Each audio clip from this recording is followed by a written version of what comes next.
Avant la capture de ce primal si spécial, le programme avait gaspillé d'excellents chasseurs de bêtes fauves, des pisteurs renommés, des guides de safari importés à grands frais du Soudan pour des collectes synégétiques.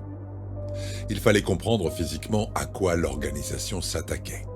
Seuls rescapés des équipes des 5 explorateurs qui furent expédiés au-delà du mur, toutes disparues, le pisteur Mossi Saïba revint avec dans sa besace une patte avant, arrachée à une de ces choses abominables qui grouillaient là-bas. Il sombra dans le coma, sitôt passé le mur, et mourut quelques jours plus tard, mais avant de rendre l'âme, il dit ces mots terribles. Wobogo Beyega Yassida, ce qui en moré voulait dire un éléphant lion, je te le jure.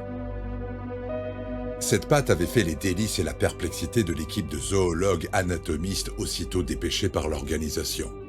Leurs conclusions furent de deux ordres.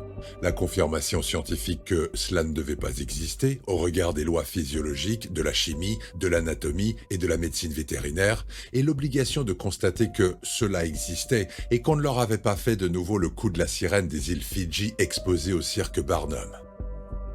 Après avoir consciencieusement dilacéré la patte impossible avec leur scalpel, l'avoir observé sous leur loupe binoculaire, séparer la peau des muscles et les muscles des os, mesurer les griffes aux pieds à coulisses, ils noyèrent les restes dans du formol.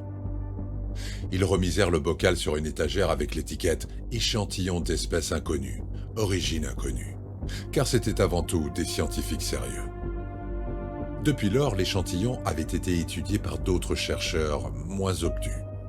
Après un bain prolongé dans le formaldéhyde, l'exposition au froid et à la lumière, l'absence de toute circulation sanguine et donc d'oxygénation, quelques cellules avaient pourtant survécu. Le biologiste attitré de la fosse, Emil George Rakovița, un roumain spéléologue et seul spécialiste européen de la faune cavernicole, les avait mises en culture. Et par quel miracle s'étaient-elles multipliées, il ne le savait pas. Elles avaient colonisé une à une les boîtes de pétri qu'il leur proposait, en se nourrissant du bouillon de gélose qu'elles contenaient. L'impasse de la classification zoologique des primals avait débouché sur d'autres énigmes biologiques, et notamment celle de l'incroyable résistance et multiplication de leurs cellules. À défaut de spécimens entiers, Rakovița travaillait sur ces cultures depuis des années, entre deux descriptions savantes de salamandres aveugles et d'écrevisses cavernicoles qu'il savait repérer dans le moindre trou d'eau.